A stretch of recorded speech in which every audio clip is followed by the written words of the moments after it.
বিদেশে আসছি প্রায় 2 বছর হয়েছে। 2 বছর আসার পরে ভাই যে বিপদগুলোর সঙ্গে মোকাবিলা করছি, যে বিপদগুলোয় ছিলাম, যে বিপদের সঙ্গে যুদ্ধ করে আসছি, সেগুলো ভাই আপনি হয়তো বা এসে যদি এই বিপদগুলোতে পড়েন ভাই, ধৈর্য হারা হবেন না। বিদেশে মানে আপনি নিয়ন্ত্রণ, নিজের প্রতি একটা নিয়ন্ত্রণ রাখবেন আপনি, কারণ অনেক টাকা খরচ করে আসছেন এই জিনিসগুলোর সঙ্গে যদি আপনি পড়ে যান, এরকম যদি বিপদে পড়ে যান, আপনি যদি বিপদের সময় ধৈর্য হারা হয়ে যান, তাহলে কিন্তু আপনি কোনো কিছু করতে পারবেন না। বিদেশের মেনটাই হচ্ছে আপনার ধৈর্য লাগবে। ধৈর্য ছাড়া বিদেশে কখনো সাকসেস হওয়া যায় না। আমি বিদেশে আসছি, যে আমাকে যে কোম্পানিটা দিয়ে নিয়ে আসছে, সেই কোম্পানিটা ভাই একবারে সাপ্লাই কোম্পানি ছিল।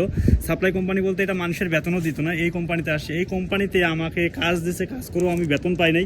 সেখান থেকে আমি চলে আসছি। আসার পরে আসলে আকামা পর্যন্ত পাই নাই।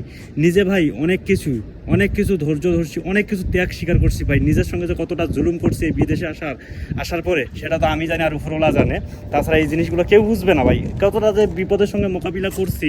তো আপনাদেরকে এটা বলে বোঝাতে পারবো না। যারা আসলে বিদেশে এসে বিপদে পড়ে গেছেন, বিপদে আছেন ভাই, ধৈর্য হারা হবেন না। ধৈর্য সহকারে ঠান্ডা মাথায় কাজ করেন ভাই, ইনশাল্লাহ আপনারাও বিদেশে সাকসেস হবেন।